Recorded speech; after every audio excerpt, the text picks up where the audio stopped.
Intervene whenever we decide it's in our national security interest to intervene. And if you don't like it, lump it. The problem with America is not that we go around marauding around the world imposing ourselves. The problem with America in the last 10, 15 years, since the end of the Cold War, really in the last 60 years, is that we've been too slow to get involved. I don't know how many Iraqi civilians were killed, but I can assure you that the number is the absolute minimal that it's possible in modern warfare. Every nation in every region now has a decision to make. Either you are with us or you are with the terrorists. You know, that land over there is yours. You'll go back to it one day because your fight will prevail and you'll have your homes and your mosques back again because your cause is right and God is on your side. Welcome to the darkened hour.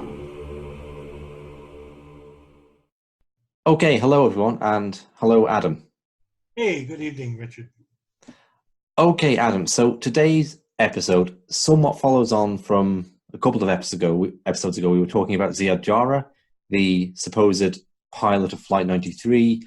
We questioned whether he was the pilot or not, and discussed his family connections to Mossad, the Israeli Secret Service group. Now, looking at like the 9/11 truth movement, okay, there's a lot of, like, Israel is singled out, I suppose, along with the United States, as the country held up as being most responsible for 9/11. You see a lot of like images of the six-pointed star and the Twin Towers on Facebook. A lot of it seems like there's not a lot behind it. Maybe it's overblown, but we do have some reasons for to talk about this Israeli angle too, right? So what I wanted to ask you today is if you could expand on what we were talking about at the Ziad Jarrah episode and boil it down to what do we actually know about Israeli involvement in, foreknowledge of 9/11?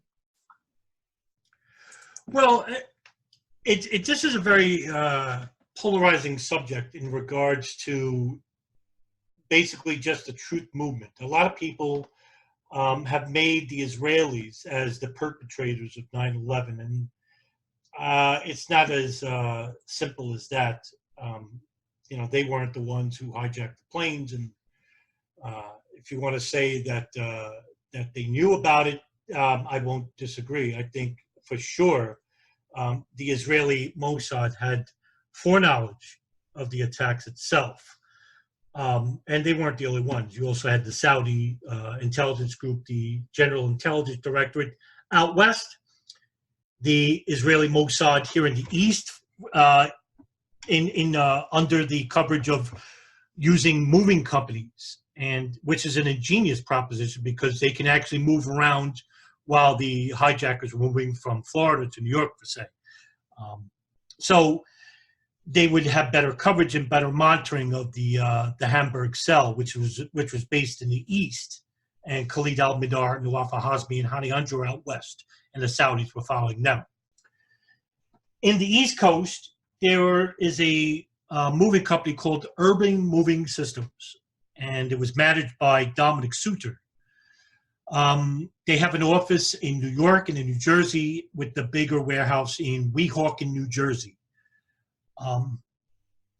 It has come out through, redacted by the way, FBI field reports after 9/11, that these moving companies based in New Jersey, New York, and in Florida are connected to one another. And the story starts, of course, with a woman who is in Doric Towers. Her name is Maria. Her last name is redacted in the FBI report to protect her identity.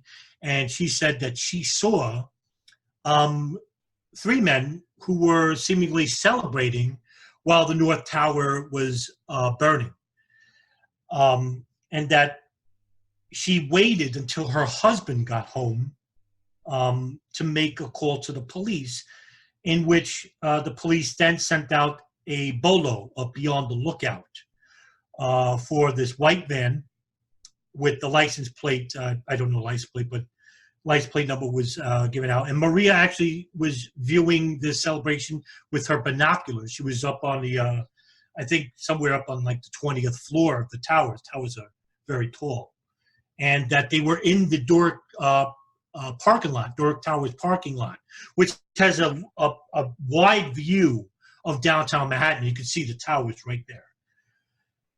When the Bolo was on nationwide account at about, I think, 4:30, East Rutherford, New Jersey Police Department were on the Parkway when one officer, Scott DiCarlo, actually saw a white van with the license plate number, but the one license plate number being off by like a number or a letter or something like that. And he decided to take action and said, I'm going to pull this truck over. And that when the truck was pulled over, him and another police officer went to the passenger and to the driver's side. And Scott DiCarlo went to the driver's side. And the driver was Sivan Kurzberg, who is an employee of Urban Moving Systems. And he says, sir, we need you to come out of the truck. And he doesn't get out. Even though Sivan Kurzberg could speak English, he doesn't follow the command of Scott DiCarlo. And Scott DiCarlo actually is nervous at this point. He doesn't know if, this is part of the 9/11 attacks. He then decides to open up the door and drag Sivan Kurzberg out. His partner on the other side manages to pull his gun and tells all the others to come out of the truck. And they do, and they all sit on the side. Meanwhile, the cars who are on the Parkway see this, and they start yelling and screaming, and more cops are coming to moderate the scene before it breaks out into chaos. So he then, as he's pulling Sivan Kurzberg out of the truck, Sivan Kurzberg then says something very peculiar, which has no relevancy to why he's being pulled out of the truck. He says, we are not your problem. The Palestinians are your problem. Your problem are our problems. Now, when you take that statement to effect, it really has no relevancy to the scene at the time. Why would Scott DiCarlo care about Palestinians in the attacks of 9/11? Nobody knows what happened. So the statement didn't make sense, but it made an impression on Scott DiCarlo enough that he remembered that exchange.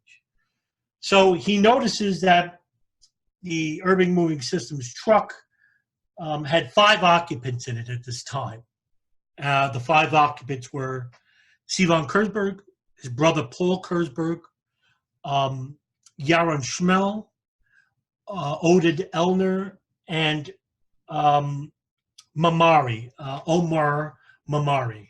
Those were the 5 occupants.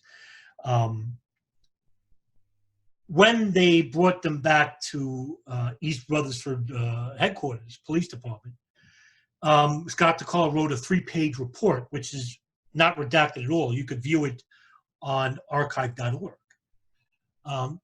After 2 days of being in East Rutherford, the FBI then took over the case of these 5 Israeli nationals because, according to DiCarlo, they had information in their truck which was pretty incriminating. One of the things that they found in the truck was a map, and the map had the World Trade Center, Doric Towers, George Washington Bridge, and other areas highlighted on the map. They also found a black book, a small black book, a notebook of seams, and it had numbers of other moving companies like Classic International Movers in Florida, Moishi Movers, Max Movers, White Glove Movers. These were all moving companies that had Israeli nationals working for them. In fact, on September, I think, 14th, they'll hold me to the date, I think it was just a couple of days after 9/11, the FBI made arrests with Israeli nationals at Classic International Movers, which I think had an office also in New Jersey as well. So the FBI then took over the case, and over the course of the next month, they tried to get the Kurzberg brothers and others to take lie detector tests, and they all refused. when I believe it was Paul Kurtzberg who took the lie detector test, he failed miserably, terrible. So that was enough to hold them because they weren't telling them everything until they interviewed Omar Mamari, who was the youngest of the five. And he was the last person that they picked up on the day before they were to drive. I think when they were taking the East Rutherford Turnpike, they were going back to headquarters in Weehawken.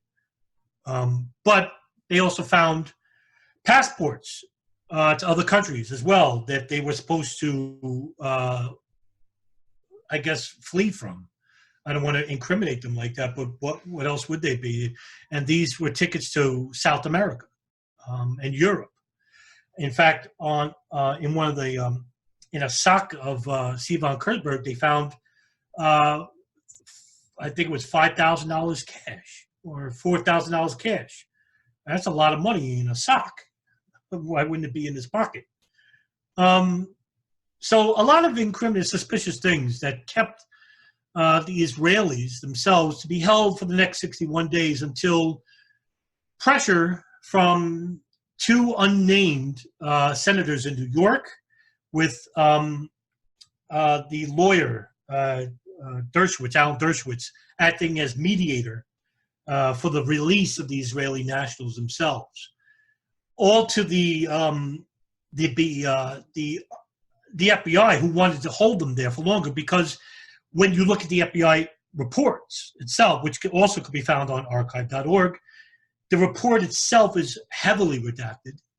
And one important page as to the agent who wrote the report, who is unnamed, is asked the question. He asks, what was the reason for the continued imprisonment, well, the holding of these Israeli nationals?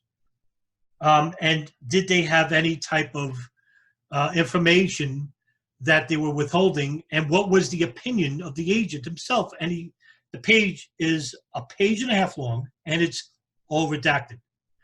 So if these Israeli nationals didn't have anything incriminating to them, they would have been released a long time ago. And plus, a simple no would have been the answer to the question regarding if they had any relevant information to the 9/11 attacks, as asked in the report.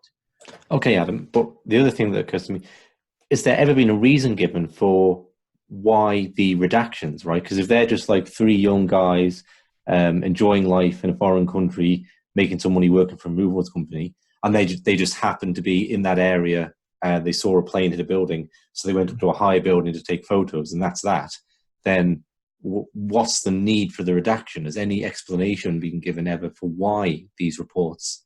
Because that seems incongruent. Like, if they're nobodies, what are they saying that needs to be redacted? Sure. Well, a lot.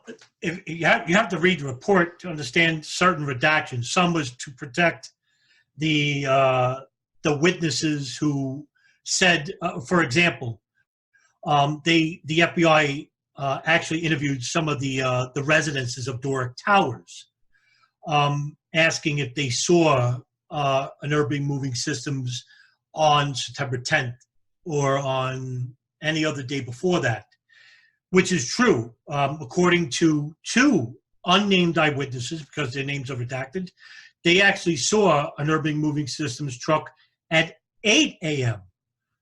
on September 11th, and also on the day of September 10th when they had a client that they were moving, and I think was the client itself was like a painter or something like that. But also, too, some of the redactions are regarding the stuff that the Urban Moving Systems employees said to the neighbors of Doric Towers. In fact, one, which is partially redacted, one of the Urban Moving Systems employees actually told one of the residences of Doric Towers that he was actually a warehouse worker. He was a maintenance who worked at Doric Towers.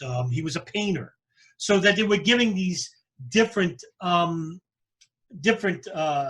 employee statuses of who they actually were, why they were hiding the fact that they were moving companies or employees of Urban Moving Systems. You know, one can only speculate as to why. So I don't know why. The other reasons why there was certain redactions in that report was also to hide information gathered about the other moving companies. As to why this happened, I don't know. Maybe the broader spectrum was that the Israeli Mossad operation was a lot more extensive, as reported by later on by Carl Cameron of Channel 5, who did an expose in 2002.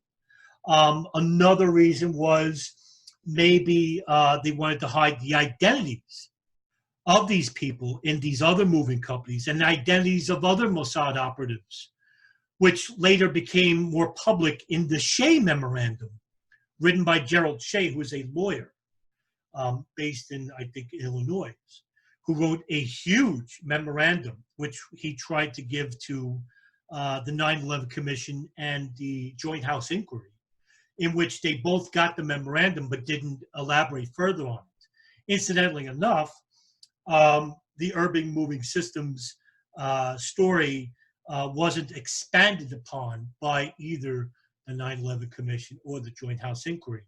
With the Joint House, I can understand because they were actually just investigating the CIA, the NSA, and the FBI, whereas the 9/11 Commission expanded a little bit further. Mm-hmm. So those are the reasons as to why some of those redactions were necessary and, on the other spectrum, unnecessary. Maybe they were hiding the fact that this Mossad operation that was taking place on the East Coast was much more expansive, and they were hiding the identities of these people and what they were doing. Okay, so, and you mentioned you think there's a connection that the moving companies had been actually moving the hijackers. No, they were monitoring them. For example, when Marwan al-Shehi, Mohammed Atta, Abdul Aziz al-Amari were living in an apartment in a condo in Hollywood, Florida, just one block down. It was reported by Gerald Shea and other sources as well that there was a Mossad agency, probably from Classic International Movers, that were living in an apartment just one block away, monitoring these people. So they were keeping close watch, even as far back as the year 2000, because that's when they first started coming into the United States, some of these people. So when they were moving around from New Jersey to Florida and to New York, these moving companies then can take over from these different moving companies in monitoring these people. Now, according to one questionable source, which is Wayne Madsen, who I would find to be on the fence in terms of credibility, so take what you will. According to Wayne Madsen, he thinks that the Israeli Mossad operatives in New Jersey were actually seen with Mohammed Atta Abdul Aziz al-Amari in New Jersey at a video store. But his sources only go back to his website. So take what you will from there. So with a very grain of salt. I don't like using questionable sources, but Wayne Madsen sometimes has decent information, which is very factual. Sure, so sure. Be careful with that. But as for moving them around, no, there's no actual evidence of that. There is evidence of Classic International Movers moving the family in Sarasota, Florida, who then escaped to Saudi Arabia, that co-chair of the Joint House Inquiry, Bob Graham, talks about to a website called Florida Bulldog, which is a very good website, not very known, but very good website because they detail the Saudi link to the 9/11 attacks. And Daniel Hopsicker, who's an independent journalist, actually refers to them as a reputable site as well.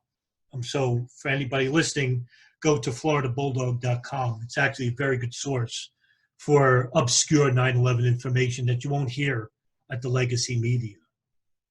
So with regard to the moving company in Florida that's one block away, and there was investigative work done, just talk me through the chain there. This Sorry, say his name again. It's a lawyer or investigative journalist that. It was an investigative journalist, Wayne Madsen. No, sorry, not Madsen. The you mentioned someone doing an investigation of. Gerald Shea. Yeah. So he located a particular moving company, and then he found out where the employees were living, and then he related that to where because we know where the hijackers were, okay, but he related the staff of this moving company, who were Israeli nationals, were 1 block away. Right. This was actually reported by also I believe it was CBS News as well in a website, but it was also like forgotten about in the next day or two, as in regards to a lot of the hidden anomalies of 9/11. I'm just trying to get, is that in any way a speculative leap to say that those guys, can we actually tie in that they were involved with Mossad or something? Well, it's actually reported on the Gerald Shea memo itself.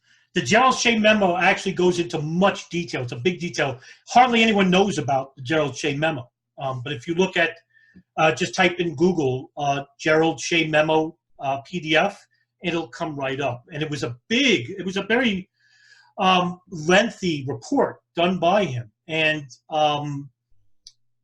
it showed the extensive nature, not just in Florida, too. It was like in the Southwest as well, Oklahoma, for example, Texas. Also, in regards to the art student ring that these people were using, selling paintings to the DEA and the FBI.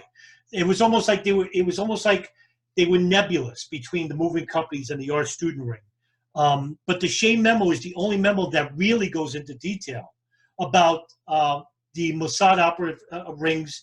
There were 3, by the way. There were 3 rings. One was the ecstasy ring, which came out a little bit earlier and later, between 1996 to 2002. The art student ring, which was the biggest Mossad operative ring. It was about approximately 250 people involved with that. And they were infiltrating, they were selling cheap art to the homes. They went to the homes of drug enforcement agents, the FBI, even State Department officials. And of course, you had the moving companies, which were monitoring the hijackers between Florida, New Jersey, and New York. So you had 3 rings. Now, whether they were all simultaneously involved with the monitoring of the 9/11 hijackers, or the Hamburg cell, it'd be a pretty much of a stretch to address the drug ring with the moving companies. But with the art student ring, I don't think they worked together or with each other. That's my opinion. I think there were separate rings, but they actually collected information separately. But that information was used jointly, if you can understand what I'm trying to get at, maybe. Okay, now, how do you think this ties in with the American, 2 things, the American security establishment? Like, do you think elements within, say, the CIA know what's going on with these rings, and they're happy for that because these organizations, by this point, have strong links at some level?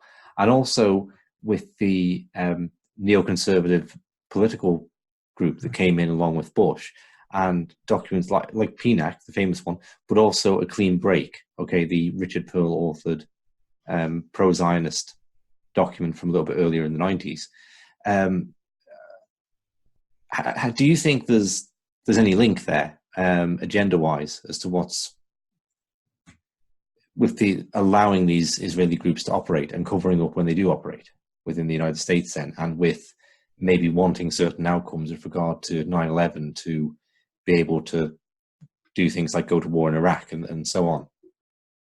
I think with the CIA, let's start there first. I think with the CIA that they may have known, certain agents anyway, I don't think many actually knew, about the transfer of monitoring the Hamburg cell, for example. Because the CIA is not allowed to legally operate inside the United States, that they may have allowed the Mossad itself to start monitoring the Hamburg cell as early as 2000, when Atta and Ziad Jarrah and Marwan al-Shehhi relocated to Florida, for example. In the way the GID, the Saudi intelligence, seemed to be doing it on the West Coast. They used the Mossad. That's correct. I think what happened was that if we go back, we covered this in our series. I'll use the example of what I think has actually happened here. The CIA was monitoring the Hamburg cell in Germany. They were also monitoring them in Afghanistan as well. But because they're not allowed to monitor them inside the United States, because it's unlawful that the CIA to legally conduct operations inside the United States, that they may have transferred the monitoring to the Mossad. For example, when Khalid Sheikh Mohammed and the Wafa Hazmi left that important meeting in Malaysia, according to Richard Blee says that when Khalid al-Minar and the Wafa Hazmi left for the United States after they leave the meeting in Malaysia, they went to Saudi Arabia, then they left for the United States. Richard Blee goes back to a principals meeting and says, we have lost contact with Khalid al-Minar and the Wafa Hazmi. The NSA never says that. Actually, the NSA actually always monitors them both as far back as 99. So they don't lose contact, but they don't tell Richard Blee this. But isn't it quite convenient that Blee loses the contacts of these two guys, who then go to California, and immediately upon arrival there, they meet Saudi national Omar al-Bayoumi, who gets them housing and sets them up with a car. So that's what I think is happening here, is that the CIA... Yeah, I think that when we looked at that, we decided it was very unlikely the CIA lost contact with these people. Right. Sorry, I interrupted your flow there, but that's... and again, there's like really good reasons to think that they were monitoring the Hamburg cell in Hamburg, right? And so you do see a pattern there, then, that hijackers arrived in the United States and they're picked up by Saudi and then Israeli intelligence officers. Yeah, that's right. Agents. Yeah. With Ziad Jarrah in our previous podcast, with Ziad Jarrah, he was actually even monitored by agencies in, I think it was Lebanon, or I think it was, what was that one country that I forgot off the top of my head, where they found his passport. On Ziad Jarrah's passport, he had an Al-Qaeda symbol. Oh yeah, he was in the United Arab Emirates, wasn't he? Where they picked him. That's correct. Yes. So the Al-Qaeda symbol on the passport is something that I think it might have been the UAE, or they were marking passports in a way, weren't they? Yes, it was. And that even then, I mean, even the intelligence, the Mukhbarat and UAE intelligence, following Jarrah. So you have a lot of these agencies in other countries monitoring these people as well. So if you're going to tell me that they weren't always monitoring people every second of the day, you're fooling yourself, because most of these people probably knew what these people were up to. We covered this as well in terms of what they were talking about on the phone at the Yemen hub, and plus the phones that they were using, which was monitored by the NSA as well. So these people, and of course too, these are all just speculative links. There's no hard evidence to say that the Mossad was always monitoring Ziad Jarrah, the CIA was always monitoring Jarrah. There's these files that haven't been released yet, documents that haven't been made public. But all you have to do is just add two and two together. I mean, these agencies were always following these hijackers as far back as 1996. Things that we covered in our series and on the podcast previously show this as well. I mean, we do have public information that shows that German intelligence has always been monitoring the Hamburg cell, even though that these intelligence rings sometimes don't often share information with one another, and that's the case with the CIA and the FBI. It's not always the case with coexisting countries such as Israel and the United States, because it could have a beneficial outlook for the future in regards to the bigger aspects, which would be the Pentagon, the State Department, and the war machine itself. on a political and a geopolitical basis. Yeah. Okay. Well, thanks for that. Well, is there where else would you like to go with this? Is there more to say on the? Well, I mean, in regards to, I think this is a big problem in regards to the 9/11 truth community with certain popular names, which I won't get into, that they just want to blame Israel for the 9/11 attacks. And I think this is a huge mistake. A lot of these people are saying that, for example, most people who don't believe in planes or they don't believe in hijackers, that the problem stems back to their point that they believe that Israel's or the CIA or the Saudis are involved. When you dismiss the notion of hijackers and planes, you eliminate the complicity / foreknowledge of those same agencies. Who are the Israelis following if there's no hijackers? Who was the CIA following if there's no hijackers? If there's no planes, who were the Israelis celebrating on Doric Towers? So I think that there needs to be a careful analysis. Was Israel intelligence involved? Absolutely. They at least have foreknowledge. Complicity, it's going to be a tough sell. But with Ziad Jarrah, which I covered in our previous podcast, that could be the case. And that could be even a more bigger case in regards to Israel being involved with the 9/11 attacks at some level. But one has to be very careful and very thorough in their studies in regards to the 9/11 attacks and not allow their preconceived worldviews to intervene and lead them into speculation, which would be damaging to the overall point in showing complicity for the attacks. Okay, thanks for that, Adam. I think maybe in the future we'll talk more about the background story of Israel and Zionism and its wider geopolitical strategy, okay, and what that brings to the table in understanding how the pieces move. But thanks for now, and we'll pick that up again. Thank you very much, Richard.